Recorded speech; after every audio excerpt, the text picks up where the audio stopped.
Hello everyone. आज मैं आप लोगों के लिए एक बहुत ज़्यादा इम्पॉर्टेंट वीडियो लेके आई हूँ। ये वीडियो उन बच्चों के लिए है जो सीएस एग्जीक्यूटिव के एग्जाम्स दिसंबर 20 में अपीयर करने वाले हैं।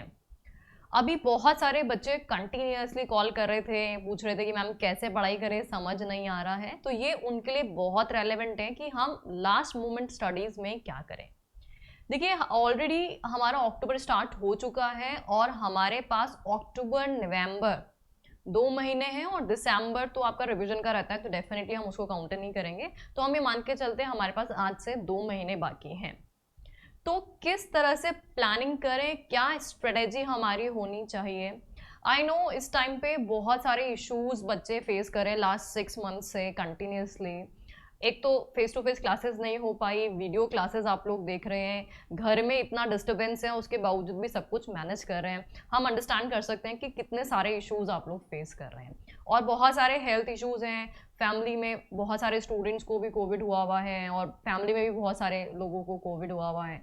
सब चीज़ें मैनेज करनी पड़ रही है, तो definitely it's a hard very hard time. But still winners तो वही हैं जो हार्ड टाइम में डरे नहीं और आगे निकल जाएं। तो आज मैं जो ये वीडियो लेके आ रही हूँ ये उन सारे बच्चों के लिए है जो दिसंबर 2020 में अपने सीएस एग्जीक्यूटिव का प्लान कर रहे हैं। देखिए, अगर नॉर्मल हालात होते तो डेफिनेटली मेरा एक ही सिंपल रिकमेंडेशन होता कि आपको दोनों ग्रुप ही देने हैं, कोई दूसरा चॉइस ही नहीं है। क्योंकि बोथ ग्रुप देने से आपको सेट ऑफ का बेनिफिट मिलता है। पेपर्स थोड़े से इंटरलिंक्ड, जैसे कंपनी लॉ से भी इंटरलिंक्ड रहता है थोड़ा थोड़ा। तो डेफिनेटली बेस्ट ऑप्शन वही है। जिन बच्चों ने स्टार्टिंग से पढ़ाई की है, जो स्टार्टिंग से सब कुछ मैनेज कर रहे हैं, definitely go for both modules only. That's it. Second thought भी आना नहीं चाहिए आपका, अगर आप स्टार्टिंग से प्रॉपर प्लानिंग के हिसाब से काम कर रहे हैं। तो don't ever dare to think कि आप सिंगल ग्रुप देंगे। लेकिन अब उन बच्चों पे आते हैं जो बोलते हैं मैम तबीयत ही ठीक नहीं थी, कोविड हो गया था 1 महीने से, अब जाकर के थोड़े नॉर्मल हुए हैं, पढ़ना स्टार्ट किया है, नाउ वी आर प्लानिंग कि हम लोग एग्जीक्यूटिव दे पाएँ। या फैमिली में बहुत वर्स्ट सिचुएशन चल रही थी, कभी कोई बीमार कभी कोई बीमार। तो ऐसे में पूरा अटेम्प्ट हमारा स्किप कर लें, इससे बेटर है एटलीस्ट हम एक ग्रुप तो दे दें इफ़ यू कैन मैनेज। देखिए, हेल्थ इज़ वेल्थ, डेफिनेटली इस टाइम पे बहुत ज़रूरी है कि सारे बच्चे हेल्थ का बहुत ध्यान दें। ऐसा भी ना हो कि पढ़ाई का बहुत ज़्यादा प्रेशर ले लें, वीक हो जाएं और उसकी वजह से वापस से बीमार पड़ जाएं। तो इट्स बेटर आप अपनी हेल्थ कंडीशंस का ध्यान दें, क्योंकि मुझे नहीं पता आप किस लेवल पे स्ट्रेस ले सकते हैं। तो आप अपनी बॉडी का ध्यान रखते हुए ही स्ट्रेस लेवल मैनेज करिएगा। देखिए, पढ़ाई करेंगे डेफिनेटली स्ट्रेस लेवल बढ़ता ही बढ़ता है।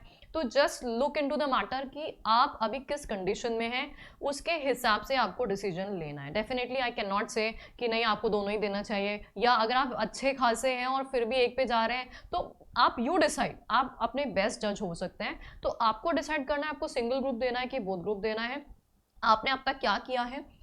अब फाइनली आते हैं हम कि चाहे आप सिंगल दें या बोथ ग्रुप दें, what ever the cases they, ultimately पढ़ाई सबको करनी पड़ेगी। अब पढ़ाई कैसे मैनेज करेंगे तो उसके बारे में हम बात करेंगे। देखिए, जिन बच्चों ने स्टार्टिंग से अपनी स्टडीज की हैं that is well and good, उससे बेटर ऑप्शन कुछ होता ही नहीं है पढ़ाई में। There is no shortcut actually. आपको कंटेंट की नॉलेज ही तब आएगी जब आप रेगुलर स्टडीज करते हैं। अब कुछ बच्चे हैं जिन्होंने बोला मैम हम पढ़ रहे थे लेकिन बीमार हो गए थे, बीच में बहुत कुछ छूट गया है, तो अब आप ऐसा कुछ जुगाड़ बता दो कि हम पास तो एटलीस्ट हो सकें, एटलीस्ट कुछ कुछ ढंग के मार्क्स हम ला सकें। ठीक है, जो हो गया सो हो गया, अब कुछ कर नहीं सकते तो हम रो तो सकते नहीं ऑब्वियसली। तो पुराना टाइम जो निकल चुका है ऑब्वियसली हम ला नहीं सकते उसको, तो एटलीस्ट जो बचा हुआ हमारे पास टाइम है उस टाइम को प्रॉपर वे में हम यूटिलाइज कर सकें, उसके लिए आपको प्लानिंग करनी पड़ेगी। आज जो मेरी वीडियो है उसमें मैं आपको कंपनी लॉ की स्ट्रेटेजी बताने वाली हूँ और आने वाली वीडियोस में मैं आपको बाकी रेस्ट ऑफ द सब्जेक्ट्स की भी स्ट्रेटेजी बताती जाऊंगी। तो आज मेरी जो वीडियो है that is simply based on the company law कि सीएस एग्जीक्यूटिव का मॉड्यूल 1 का पेपर नंबर 2 जो है कंपनी लॉ, उसके लिए कैसे तैयारी करें। देखिए, आप लोग को स्क्रीन पे एक टेबल दिखाई दे रही होगी और उसमें कुछ मार्क्स लिखे हुए हैं डिफरेंट अटेम्प्ट्स के। 2 अटेम्प्ट्स के बेसिस पे मैं एनालिसिस आपको बता देती हूँ और उसके हिसाब से आप प्लानिंग करेंगे। देखो, फर्स्ट ऑफ ऑल हमें अच्छे से पता है कि कंपनी लॉ 3 पार्ट्स में सेग्रीगेटेड है, part A, part B and part C. देखो, कोई भी बच्चा हो, चाहे वो बोथ ग्रुप के लिए प्लान कर रहा हो या सिंगल ग्रुप के लिए प्लान कर रहा हो, उसके दिमाग में सेकंड थॉट दूर दूर तक भी पार्ट बी और सी में से कुछ भी छोड़ने के बारे में आना ही नहीं चाहिए। बिल्कुल सोचना भी मत, गलती से भी मत सोचना। पार्ट बी और सी स्ट्रेट अवे 50 मार्क्स के हैं और बहुत ही कम कंटेंट कवर करते हैं। पार्ट बी 40 मार्क्स का है जिसमें सिर्फ और सिर्फ डायरेक्टर्स और मीटिंग्स 2 ही चैप्टर। अब देखो उसको पार्ट कर दिए, डायरेक्टर्स को अलग अलग टुकड़ों में बांट दिया, मीटिंग्स को बोर्ड मीटिंग जनरल मीटिंग कर दिया, उससे कोई फर्क नहीं पड़ता। अल्टीमेटली कंटेंट 2 ही है, that is of directors and meeting, that's it. और पार्ट सी तो और भी छोटा है, श्योर आपको कंपनी सेक्रेटरी दे रखा है, दैट्स इट, और कुछ है ही नहीं उसमें, है ना। तो अगर आप सबसे पहले जब कंपनी लॉ पढ़ना स्टार्ट करें तो यू जस्ट फोकस कि आपका सबसे पहले पार्ट बी एंड सी अच्छे से कंप्लीट हो जाना चाहिए।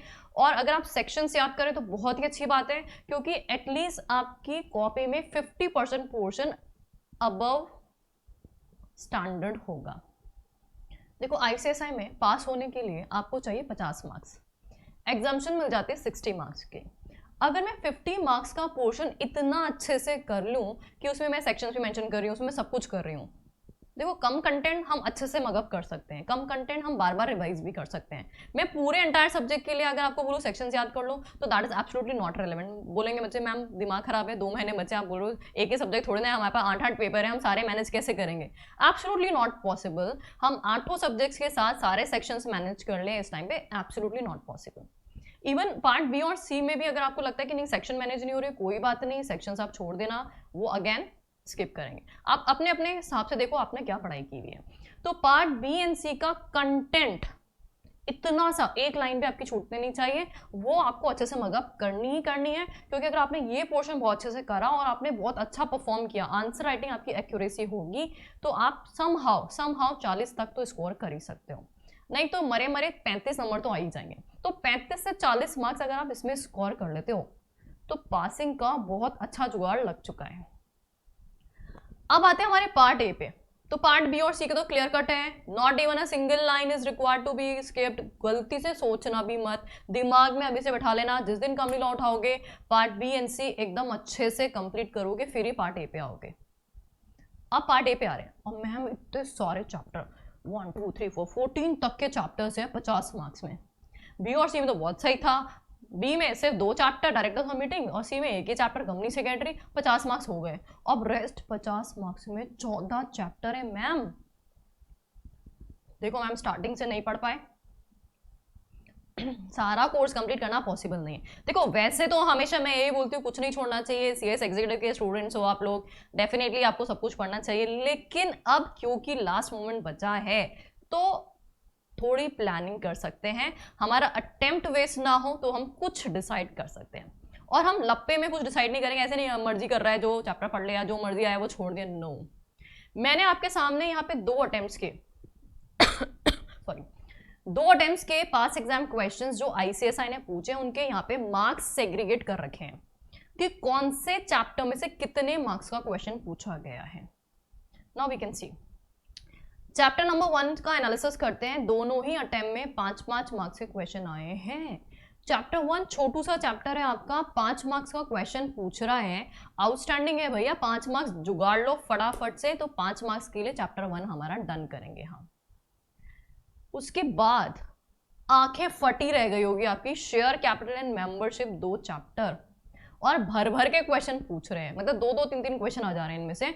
तो यू कैन सी कि दिसंबर 19 में शेयर कैपिटल में से 13 मार्क्स के क्वेश्चन आए थे और मेंबरशिप में से 5 मार्क्स और +3 मैंने इसलिए लिखा है क्योंकि जो इंटरनल चॉइस वाला क्वेश्चन होता है उसमें भी एक क्वेश्चन इस चैप्टर से था।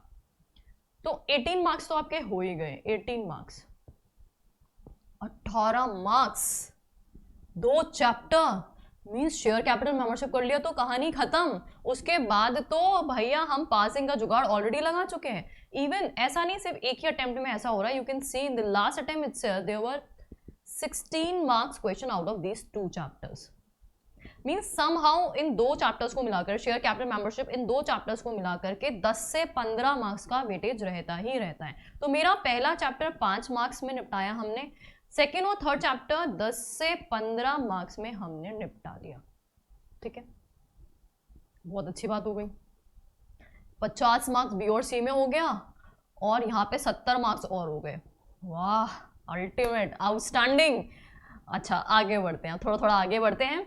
देखिए डेट कैपिटल एंड डिपॉजिट जो चैप्टर हैं उनमें से काफ़ी फ्लक्चुएटिंग रहा। एक अटेम्प्ट में 10 मार्क्स का क्वेश्चन आया और एक अटेम्प्ट में सिर्फ 3 मार्क्स का क्वेश्चन आया, पर क्वेश्चन ज़रूर आ रहा है। मतलब ऐसा नहीं कि क्वेश्चन पूछा ही नहीं, तो क्वेश्चन ज़रूर आ रहा है। तो इसमें से कोई ना कोई एक क्वेश्चन डेफिनेटली बनेगा। 3 to 5 मार्क्स का वेटेज इसका डेफिनेटली रहने वाला है। ये तो डिपॉजिट में से पूछ लेगा या फिर डिबेंचर्स वाले पोर्शन में से पूछ लेगा, लेकिन पूछेगा जरूर क्वेश्चन। तो मान के चलना इस चैप्टर में से 3 to 5 मार्क्स का क्वेश्चन डेफिनेटली रहेगा ही रहेगा। अब बढ़ते हैं चार्जेस। छोटा सा चैप्टर है चार्जेस, और 5 मार्क्स और 3 मार्क्स के क्वेश्चन इसमें आ ही रहे हैं, तो इसमें से भी क्वेश्चन हर बार आ रहा है। तो छोटा सा चैप्टर है, तो हम इन चैप्टर्स को रैंकिंग के हिसाब से करेंगे। सबसे पहले पार्ट BC करेंगे, फिर उसके बाद चैप्टर नंबर 1, 2, 3 ये निपटाएंगे। अब हमारा टाइम बचा है। अब अगर टाइम बचा है, समझ रहे हो, प्रायोरिटी हमने कर ली। 70 मार्क्स का पेपर हमारा अच्छे से ढंग से प्रिपेयर हो चुका है। अब हम कुछ टाइम स्पेयर लेके चल रहे हैं, तो हम आगे आगे चैप्टर्स बढ़ते जाएंगे। अब 3-3 मार्क्स के चैप्टर्स हैं, और कुछ कुछ ऐसे चैप्टर्स हैं जिनमें से बहुत फ्रीक्वेंटली क्वेश्चंस नहीं पूछे जाते हैं, तो हम रिस्क ले सकते हैं थोड़ी सी। अच्छा मैं रिस्क वाले चैप्टर्स बता देती हूँ किन किन में आप रिस्क ले सकते हैं। देखो आप सबसे ज़्यादा रिस्क ले सकते हो ग्लोबल डेवलपमेंट। ग्लोबल डेवलपमेंट जो आपके मॉड्यूल में एक चैप्टर दे रखा है, उसमें दुनिया जहान के कंपनीज एक्ट का मेंशन है, USA, कनाडा, इन सब के जिक्र कर रखे हैं, और काफ़ी लेंदी कंटेंट दे रखा है जिसमें बच्चा उसको पढ़ता है तो कंपनीज एक्ट ही भूल जाता है। तो 50-100 पेज दे रखे हैं, तो डेफिनेटली उसमें से अगर बाई चांस हर टाइम, वैसे आया नहीं हर टाइम में क्वेश्चन, लेकिन बाई चांस मैं मान के चलती हूँ हर टाइम में क्वेश्चन बनेगा, बाई चांस मान लेती हूँ, तो भी हद मार के क्वेश्चन 5 मार्क्स से ज़्यादा नहीं बनता। तो इसका मतलब आप इस चैप्टर को लास्ट प्रायोरिटी पे रख सकते हैं। तो इस चैप्टर पे आपको ज़्यादा फोकस करने की ज़रूरत नहीं है। मैं ये नहीं बोल रही आप छोड़ के चले जाइए, मैं बोल रही हूँ आप सेकंड प्रायोरिटी पे इस चैप्टर को कर सकते हो अगर आपके पास टाइम है तो। लेकिन जिनके पास टाइम नहीं बचा है वो इस चैप्टर को डेफिनेटली लीव कर सकते हैं। चलिए अब उसके बाद आते हैं हम लोग नेक्स्ट, हमारा MCA का जो चैप्टर है उसमें से रैंडमली क्वेश्चन बनता है, कभी आता है कभी नहीं आता। आता है तो 5 मार्क्स का क्वेश्चन बन जाएगा, नहीं तो नहीं तो नहीं। तो ये रैंडम बेसिस पे पूछे जाने वाले चैप्टर्स हैं, इनको हम हमेशा लास्ट में ही करेंगे। देन आते हैं चैप्टर नंबर 12 जिसमें कॉर्पोरेट रीऑर्गेनाइजेशन के बारे में दे रखा है, मर्जर, एमालगमेशंस, माइनॉरिटी, मेजॉरिटी, ये सब कुछ इसमें कवर्ड है। तो ये भी थोड़ा सा इंपॉर्टेंट चैप्टर हो जाता है। तो डेफिनेटली जब आप, ऑल्दो इसमें से लास्ट अटेम्प्ट में जो क्वेश्चन आया था 5 मार्क्स प्लस 6 मैंने इसलिए कर रखा है क्योंकि इंटरनल चॉइस में एक क्वेश्चन आया था और उससे पहले सिर्फ 3 मार्क्स का क्वेश्चन आया था, लेकिन अभी थोड़ा इंपॉर्टेंट इसलिए हो गया है क्योंकि पहले ना मर्जर एमालगमेशन प्रोफेशनल के CR सब्जेक्ट में हुआ करता था काफ़ी डिटेल, और वहाँ पे ये लोग क्वेश्चन बहुत ज़्यादा पूछते थे। लेकिन अभी आजकल इन्होंने एग्जीक्यूटिव में काफ़ी कंटेंट डाल दिया रिसेंटली, तो इसलिए एग्जीक्यूटिव में ये अब इम्पॉर्टेंट हो गया है। तो पहले नहीं था इसलिए क्वेश्चंस कम थे, लेकिन अब हो गया है, तो इसलिए इस चैप्टर को भी आपको अच्छे से करना है। तो आप इस चैप्टर को लीव मत करना, ये चैप्टर अच्छे से कर लेना, ठीक है। रजिस्टर्स एंड रिकॉर्ड, आप इस चैप्टर को ज़्यादा इंपॉर्टेंट देने की जरूरत नहीं है, ऐसे फर्जी सा चैप्टर है, इसमें ज़्यादा कुछ कंटेंट नहीं है। तो अगर आप छोड़ना चाहते हैं तो इस चैप्टर को लास्ट मोमेंट पे छोड़ सकते हैं, एक बार पहले रीड करके रख लेना, दैट्स इट। अब है इन्वेस्टमेंट्स एंड लोन्स, इस पे इन्वेस्टमेंट्स एंड लोन, इस पे हर बार 3-3 मार्क्स, हर टाइम में कंसिस्टेंसी मेंटेन की है, 3-3 मार्क्स का क्वेश्चन इसमें आ ही रहा है। छोटा सा चैप्टर है, 2 सेक्शंस कवर करता है, 186, 188। तो आप रिलेटेड पार्टी ट्रांजेक्शंस हैं, इन्वेस्टमेंट्स एंड लोन्स हैं, छोटा सा चैप्टर है, तो अगर आप करना चाहें तो उसको डेफिनेटली कर सकते हैं, तो ये येस की कैटेगरी में है। देन उसके बाद ट्रांसपेरेंसी एंड डिस्क्लोजर्स वाला जो चैप्टर है, इसमें ज़्यादा कुछ पूछता नहीं है, तो ट्रांसपेरेंसी एंड डिस्क्लोजर्स जो है इसको आप लीव कर सकते हैं। अकाउंट्स एंड ऑडिट जो है हमारा, उसमें देखिए थोड़ा फ्लक्चुएटिंग है, एक अटेम्प्ट में 10 मार्क्स का क्वेश्चन आया, एक अटेम्प्ट में सिर्फ 3 मार्क्स का क्वेश्चन आया, लेकिन इंपॉर्टेंट चैप्टर रहता है accounts and audit. Past experience भी रहा है, अभी मैंने क्योंकि सिर्फ 2 ही अटेम्प्ट लिए हैं, लेकिन पिछले अटेम्प्ट्स में अकाउंट्स एंड ऑडिट में से काफ़ी क्वेश्चन बने हुए हैं, तो इसलिए आप इस चैप्टर को बिल्कुल मत छोड़ना, इस चैप्टर को डेफिनेटली आपको करना ही करना है। Now what will be the priority, dividend में से 3 मार्क्स का क्वेश्चन आ ही रहा है, CSR थोड़ा डाइसी सा है लेकिन पूछेगा, तो डेफिनेटली इसको कर लेना। अब प्रायोरिटी ऑफ स्टडीज क्या रहेगी, देखो first of all B and C part आपने कंप्लीट किया, फिर पार्ट A में सबसे पहले चैप्टर 1, 2 एंड 3 कंप्लीट कर लो, ठीक है। अब अगर आपके पास टाइम बचा है तो छोटे छोटे चैप्टर्स हैं आपके, लाइक चार्जेस हुआ आपका, आप पहले चार्जेस कर लो, इन तीनों चैप्टर को करने के बाद फर्स्ट प्रायोरिटी इन तीनों चैप्टर्स की, देन सेकंड प्रायोरिटी में आप चार्जेस एंड डिविडेंड जैसे छोटे छोटे चैप्टर्स कर सकते हो। चार्जेस हुआ, डिविडेंड हुआ, CSR हुआ, ये सेकंड प्रायोरिटी के 3 चैप्टर्स आप एक साथ ले लेना, बहुत छोटे छोटे चैप्टर्स हैं। फिर छोटे छोटे चैप्टर्स करोगे, कॉन्फिडेंस बिल्टअप हो जाएगा, तो आप कॉर्पोरेट रीऑर्गेनाइजेशन वाला चैप्टर ले लेना थर्ड प्रायोरिटी पे, ये आप ले सकते हैं। एंड देन उसके बाद आप डिपॉजिट्स एंड डेट कैपिटल वाला चैप्टर ले सकते हैं फोर्थ प्रायोरिटी पे। तो इस तरह से आप अपने चैप्टर्स को कंप्लीट करेंगे एंड देन फाइनली आप अकाउंट्स एंड ऑडिटर वाला चैप्टर ले लेना। तो आप इसमें जो छोटे छोटे थोड़े थोड़े फर्जी वाले चैप्टर्स हैं जिनमें रैंडमली क्वेश्चंस आते हैं, कभी आते हैं कभी नहीं आते हैं, तो उस केस में आप उनको देखो, मैं एज अ टीचर कभी बोलती नहीं हूँ कि आप स्किप करो, लेकिन क्योंकि अब टाइम नहीं बचा है, बहुत सारे इश्यूज हैं बच्चों के साथ, तो आप लोग अपने इश्यूज के हिसाब से देख लेना आपके पास कितना टाइम और कितना कोर्स आपके पास अभी नहीं किया हुआ है, तो आप थोड़ी सी रिस्क ले सकते हो, क्योंकि ICSI में 100 मार्क्स लाना कतई ज़रूरी नहीं है, पासिंग के लिए सिर्फ और सिर्फ 50 मार्क्स ही चाहिए होते हैं। एंड एक और चीज़ बताती हूँ, आप सब कुछ पढ़ने अब स्टार्ट करोगे तो याद कुछ नहीं रहेगा, ऑब्वियसली कुछ याद नहीं रहेगा आपको, तो इससे बेटर है कि जो हम याद कर सकते हैं तो कम कंटेंट लेकर के उसको 2-3 बार रिवाइज कर लो, तो that would be much better. तो ये आपकी पूरी प्लानिंग रहनी चाहिए कंपनी लॉ के सब्जेक्ट की, या फिर स्ट्रेटेजी रहेगी कि किस तरह से आपको कंपनी लॉ का सब्जेक्ट पढ़ना है।